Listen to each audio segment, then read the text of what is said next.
Picture this. February 15th, 2026. 10 in the morning. London time.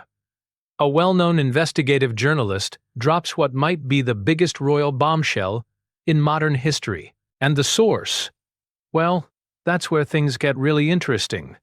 For years, people whispered. They wondered. They speculated. But nobody actually said it out loud. Nobody wanted to be the one to point fingers. But on that cold February morning, everything changed. The person who once defended his wife against the entire world had just handed over the matches to burn down the castle they built together. Now, this journalist didn't come right out and say the name at first. He was careful, strategic, but he dropped enough breadcrumbs that it took the internet less than 60 minutes to figure it out. He talked about someone with access to insider documents, someone who had media contracts that were never supposed to see daylight, deleted messages, timeline records that could flip entire line narratives upside down. And here's the kicker. These weren't things you could get from any lawsuit. They weren't leaked by palace staff or dug up by reporters. This came from inside the house. By lunchtime, the secret was out. The man who had walked away from royalty to protect his marriage had just become the one person his wife never saw coming. Her biggest offender had turned into her most dangerous witness. Think about that for a second. The one person she trusted completely. The one person she believed would never ever turn against her. That's the person who decided enough was enough. And it didn't happen overnight. This had been building for weeks, maybe months. On the surface, everything looked fine during the holidays. The mansion in California, the carefully curated family photos, the social media presence. But behind those closed doors, a completely different story was unfolding. She thought she had him figured out. Friends close to her said she used to joke about how he couldn't function without her, how he'd never actually lived independently as an adult. She genuinely believed he was too emotionally dependent to ever challenge her. But while she was operating under that assumption, he was quietly gathering evidence, an encrypted hard drive, financial records, old photographs, buried emails that told a very different story than the public one, and voice recordings. Oh, the voice recordings. Imagine pressing record during your own arguments because you know someday you might need proof of what was really said. One of those recordings allegedly captured her saying something absolutely devastating, words that cut deeper than any tabloid headline ever could. Something about him not being a real prince anymore. Just a brand she was stuck managing. Another file showed a contract for one of their joint projects. Except it wasn't actually joint. She had complete creative control, even though the public believed they were building it together as a team. By New Year's Day, his mind was made up. He wrote a message explaining that he wanted his kids to grow up knowing the truth, not a marketing campaign. That he'd stayed silent for too long and couldn't do it anymore. Fast forward to mid-February. She was already on edge. Someone on her team had heard rumors that a major disclosure was coming. Something big, royal-level big. But even with that warning, she never once considered that her own husband might be behind it. Her first instinct: investigate everyone else. Her estranged father, her half-sister, former employees. Anyone but him. Within hours of the news breaking, she went into full crisis mode. Security teams reviewing visitor logs, lawyers sending out legal threats to former assistants from her acting days, phone calls to crisis management firms halfway across the world. She was hunting for the leak, convinced it had to be someone from her past trying to cash in or get revenge. She asked her team if it could be her father again, trying to get back on morning television. Maybe her sister looking for attention. Maybe her sister looking for attention. One advisor suggested maybe it was someone from her old royal life, but she waved that off immediately. Nobody from that world would have access to these specific files, she said.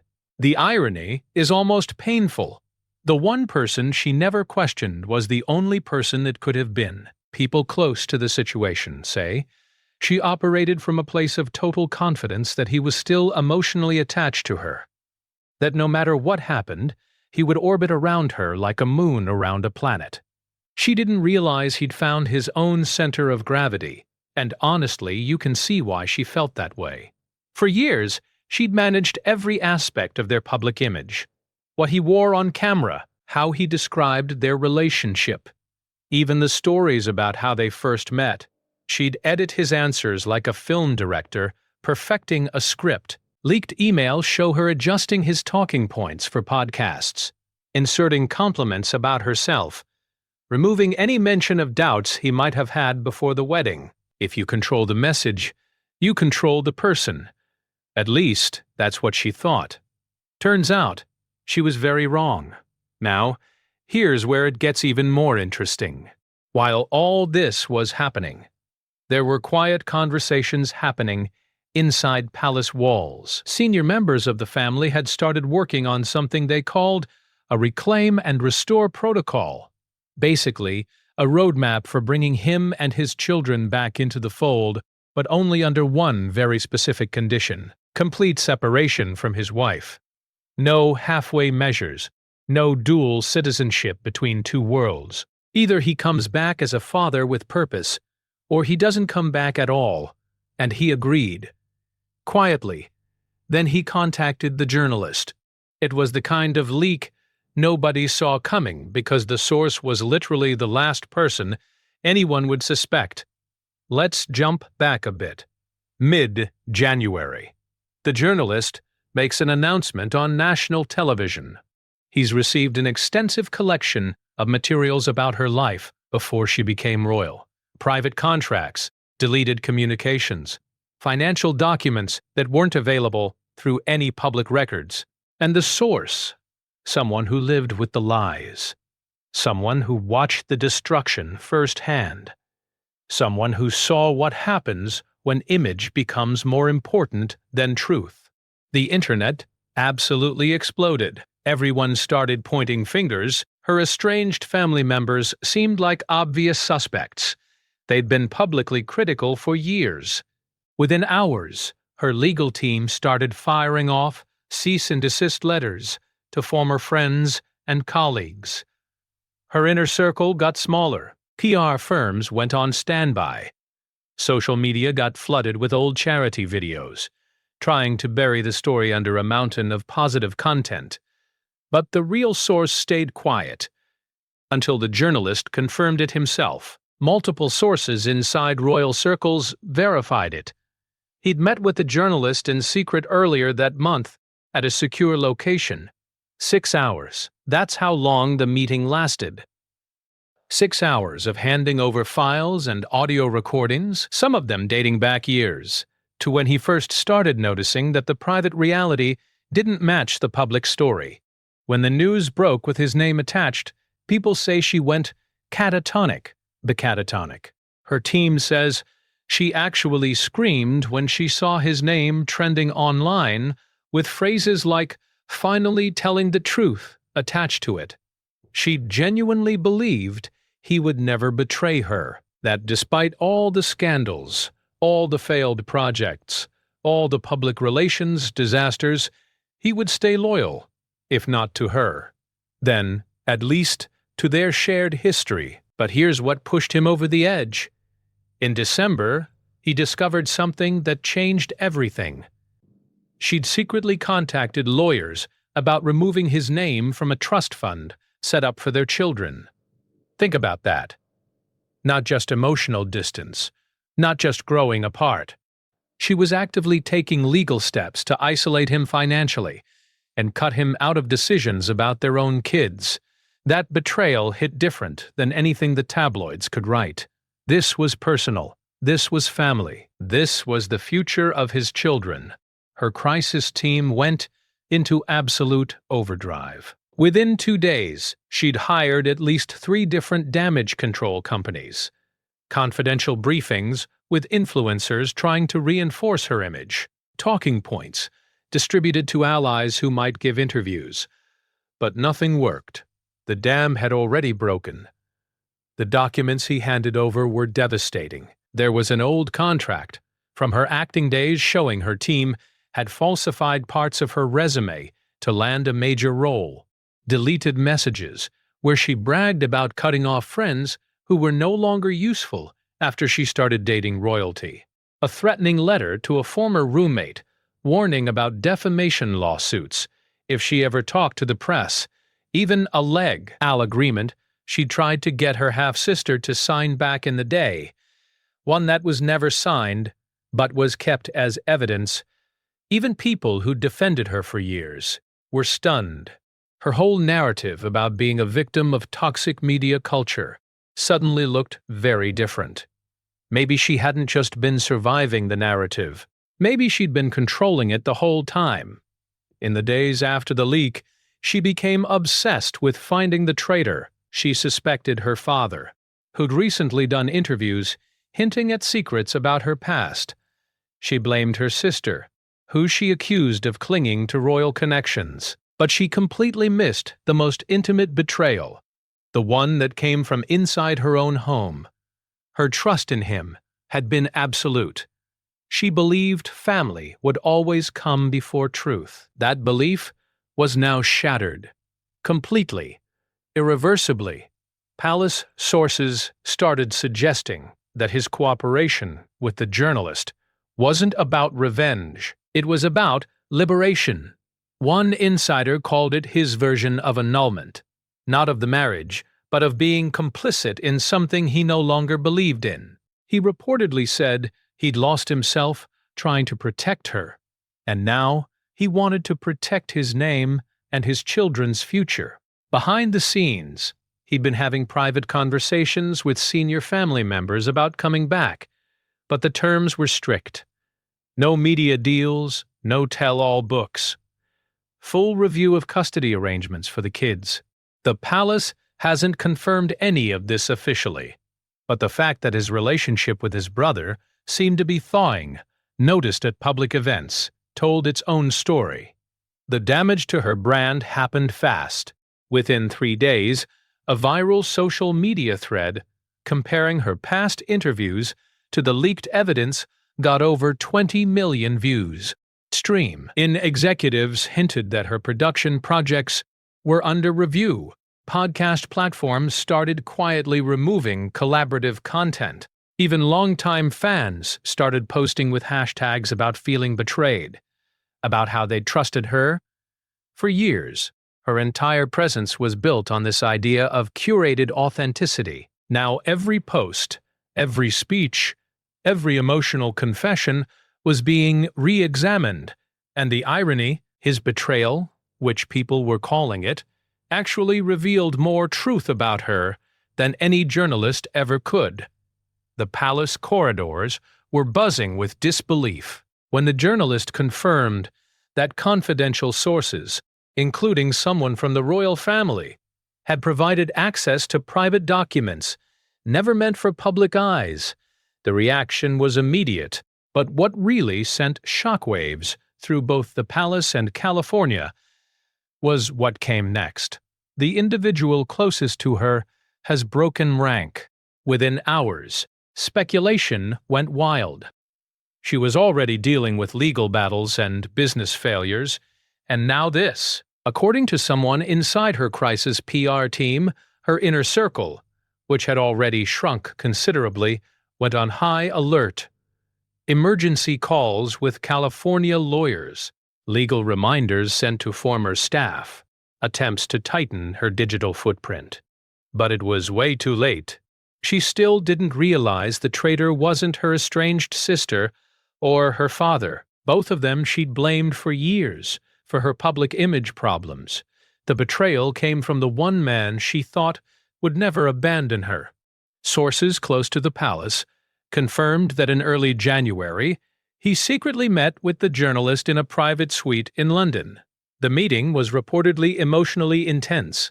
He showed up with a small leather binder containing years of suppressed information, voice notes, screen shares, Ott's financial records, a signed statement detailing his experience living under what he called a curated version of reality. The most damaging parts, accusations of strategic lying, media manipulation, personal isolation. But not against the royal family, against her own network of friends, mentors, and family members. An insider said he'd reached the end, that he was done being her shield, her financier, her redeemer. He wanted to reclaim his name, and this was the only way he saw to do it. People close to him say the decision came after nearly a year of psychological and reputational destruction. After multiple business ventures collapsed, podcast deals fell through, streaming projects got cancelled, lifestyle brands failed to launch, he reportedly found himself locked out of accounts and removed from legal oversight. It wasn't just a business separation, he was erased. Adding insult to injury, she'd started consulting with international media investors about future projects that notably didn't include him. One executive from a Middle Eastern media company reportedly told someone close to him that she pitched herself as a solo visionary. There was no mention of her husband.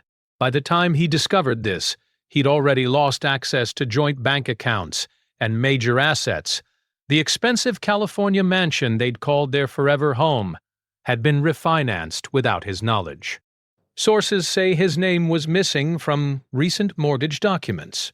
That realization triggered the emotional collapse that led to his quiet return to England in early January, under the radar and under the protection of a senior royal family member. It was reportedly a princess who helped arrange the discreet contact with a journalist, not out of spite, but out of institutional necessity. If he wanted a path back, one palace advisor explained, he needed to come clean, not just to the family, but to the public. And he did. The information he provided was detailed and damning. Emails showing her deliberately cutting ties with college friends once her acting career took off. Messages instructing publicists to redirect or ignore journalists after getting initial exposure. A disturbing record of legal threats made toward a former mentor who refused to remove a blog post criticizing her behavior during a charity event. But perhaps the most shocking document was an internal strategy memo from late 2018 with her handwritten notes all over it. The title? Control the Narrative, Phase 2. It outlined tactics for image rehabilitation, strategic charitable partnerships, silencing disagreement through what they called reputation buyouts and affiliation erasure. Her notes included phrases like tighten legal agreements, legacy building, and make sure he doesn't know. The public reaction was immediate and harsh. Once the journalist's revelations were broadcast and verified online forums turned into archives of contradiction, social media users started creating side-by-side comparisons of her old interviews with the newly leaked material. Her podcast episodes got reevaluated. Her statements about family estrangement got questioned. A viral thread, called her the Duchess of Deletion, got millions of views in a single weekend. Former friends started speaking out. An anonymous crew member from her acting days said they knew they wouldn't be invited to the wedding, but what hurt was pretending they never existed. A college roommate, quoted anonymously, claimed she used to practice her goodbye speeches before she'd even left town. Even devoted fans started expressing doubt. On a popular online forum, a trending post said something like, "I defended her for 5 years. I cut off my own family members because they didn't like her. And now I find out she did the same thing to her own family, but by design." Back in California, her crisis team worked around the clock to spin the story. They floated theories about hackers, accused the journalist of political bias, leaked sympathetic photos of her volunteering at an animal shelter. But nothing stuck. The damage was done. And through it all, he stayed silent. His last public appearance was a brief wave to onlookers as he entered a secure royal residence. She, according to sources, still didn't know the full extent of what he'd shared. But she would, because the journalist's book, now fast-tracked for publication, was scheduled for April release. By late January, it was no longer a question of whether her public image would survive. It was whether it had ever been real to begin with. What started as quiet murmurs in online spaces had exploded into a full-scale reputation crisis. Thanks to his direct cooperation, dozens of documents, some ready for publication, others already verified by independent witnesses, painted a picture of someone who'd spent years carefully manufacturing her past and constructing the perfect origin story. At the center of it all was a strategic operation to delete, hide, and reframe huge portions of her pre-royal life. Going back over a decade, one of her most powerful branding elements, used across interviews, charity work, and speeches, was this story of rising from obscurity, working through school, carving a path through Hollywood based purely on determination and intelligence. But the documents told a different story, a more calculated one, according to a P. Maximode. Itch deck from her former PR agency back in 2013. Her team specifically positioned her for future humanitarian work. The language they used was telling. Female leader archetype, new grace with modern edge, accessible activism for mainstream charity appeal. The plan even included wardrobe guidelines. Fewer bright colors, more neutrals, simple jewelry instead of statement pieces, and platform-appropriate causes like clean water, female education, and anti-bullying as preferred advocacy areas. In other words, her rise wasn't organic, it was engineered. What's more, the journalist revealed she'd allegedly hired a now-defunct digital security company back in 2016 to conduct what they called search sanitization, basically flagging outdated blog posts, old yearbook photos, early online discussions about her first marriage, modeling work, party photos, anything that didn't fit the image, requesting they be taken down or buried. This campaign allegedly got renewed in 2018 and again in 2021 after signing major streaming deals. The digital version of herself was becoming the only version, one former assistant noted. Multiple sources confirmed that as her fame increased, her contact with former colleagues, roommates, longtime friends didn't just fade naturally, it was actively severed. A pattern emerged. Wedding guests dropped, mentors ghosted. Former castmates iced out. She used to call me her best friend, said a former college roommate, speaking anonymously. But after the engagement, I became a security risk. She never said goodbye, just stopped replying. One particularly damaging revelation came from a former production staff member who said she'd reviewed press requests for behind-the-scenes stories and specifically blacklisted any journalists or bloggers who had old photos of her with her previous social circle. She wanted her past clean, perfect, ready for royalty. Even her lifestyle blog, which many credited as her authentic voice, was exposed as a co-written venture with ghostwriters and image consultants. Drafts showed her PR team rejecting entries that mentioned budget travel, past relationships, or anything that clashed with the aspirational theme they were building. Perhaps most disturbing was a leaked document titled Public Narrative Guidelines, marked internal only. 22 pages reportedly distributed to close staff, and even him in early 2020. The directives were specific. In interviews, always emphasize merit-based success, never opportunity, never speak negatively about family. Frame distance as personal growth. His trauma is off-limits unless it supports a shared struggle narrative. Charity appearances must include children, women, or vulnerable demographics. No empty gestures. Provide him with pre-approved talking points for public speaking. Any deviations must be cleared in advance. The revelation that he'd been given scripted answers and then criticized for going off script sparked massive public backlash. One viral post said, "He wasn't a partner, he was a prop."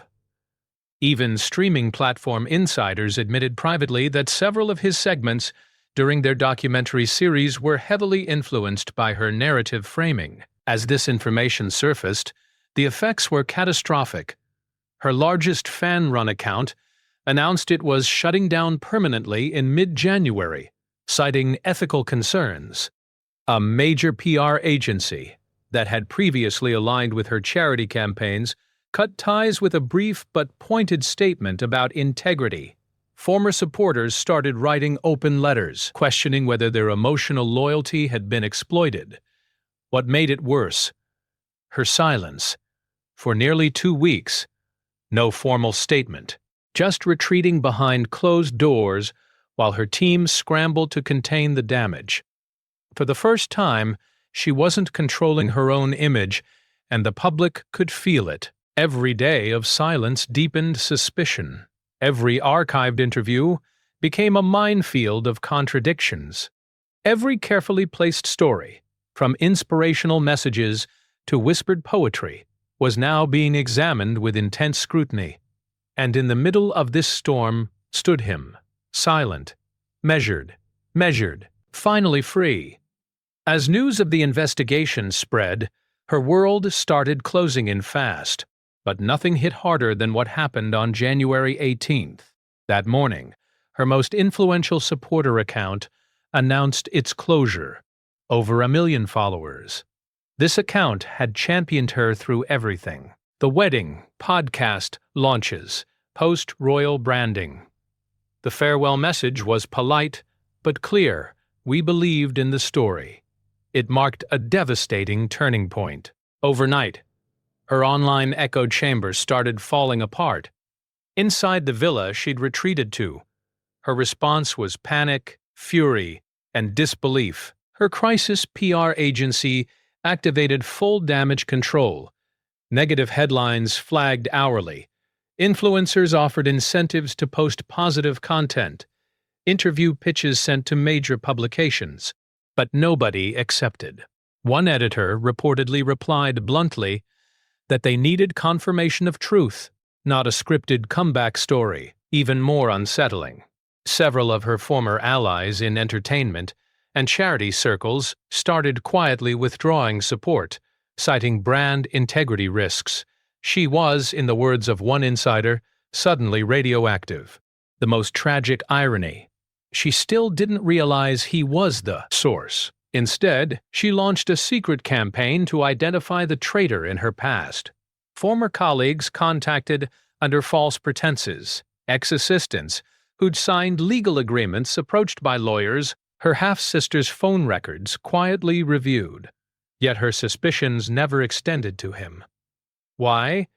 Because in a leaked voice recording from the previous year she'd once declared that he couldn't live without her, that he was emotionally dependent, that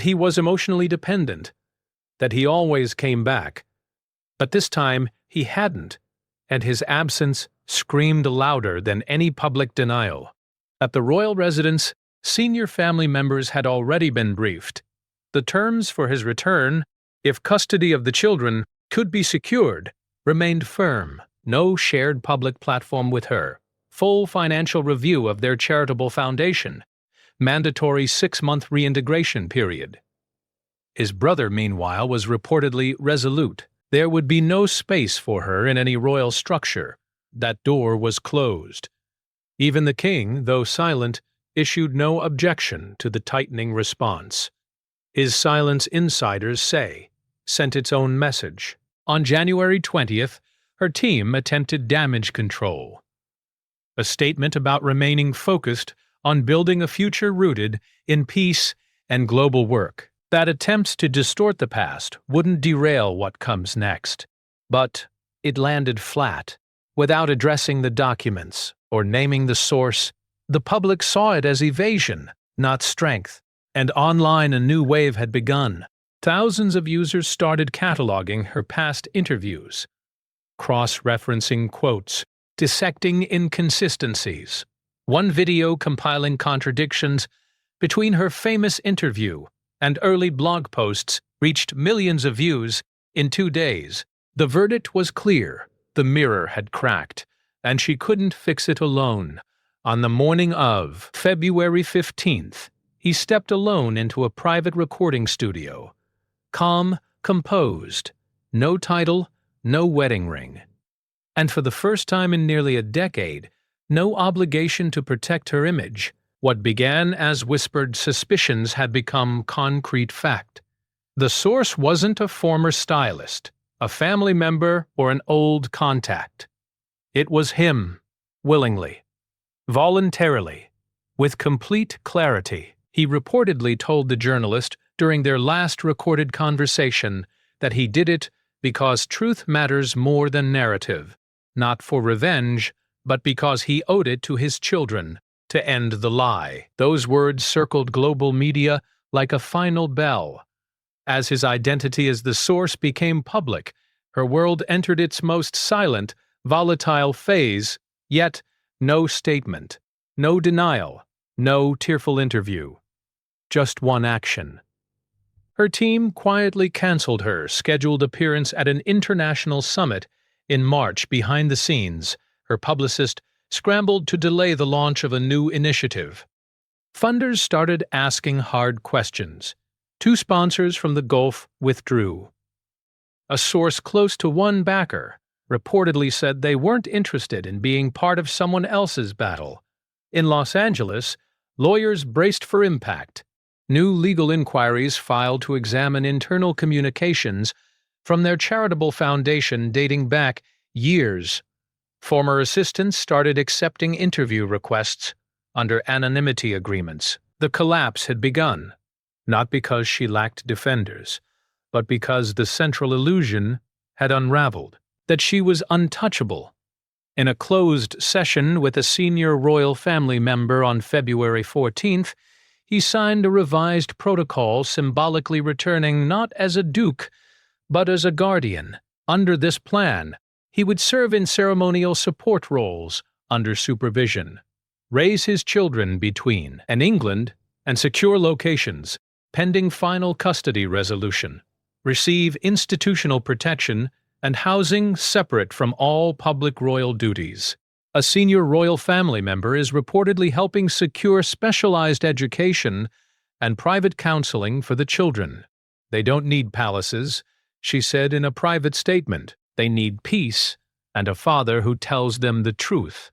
Simultaneously, their charitable foundation faced its own crisis. Internal audits confirmed over $3 million in donor funds misallocated to personal travel and luxury purchases. A shell corporation linked to international investors received nearly $1 million, marked as development funding. At least 2 tax violations were under review. Legal experts anticipated criminal inquiries into nonprofit mismanagement and potential demands for repayment from former donors.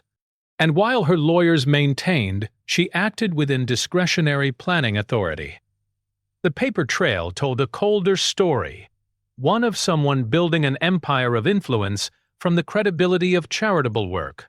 The final blow came not from courts or auditors, but from the public.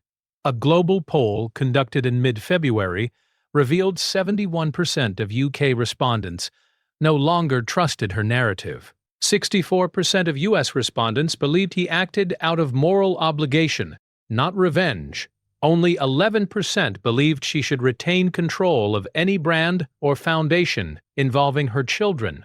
On major platforms, the largest fan community was set to private, Viral videos played side-by-side interviews of her past quotes against the leaked files. One simply titled, "The Duchess of Contradiction," hit 10 million views in 2 days, and at the royal residence, the gates closed early that evening. Inside, he sat by the fireplace with a Neuer family member, not as a prince returning from exile, but as a father unburdened by illusion. "She once told me I couldn't live without her," he reportedly said quietly. "Turns out, I just needed a reason to try." The curtain has fallen. The carefully constructed image has crumbled, and the truth, messy and painful as it is, has finally found its way to the light. If this story made you think twice about the narratives we're sold every day, hit that like button, subscribe to stay informed about what really happens behind the headlines, and drop a comment below. Do you think he did the right thing? Was this about truth or something else entirely? Let's talk about it, because this story, this unraveling, is far from over.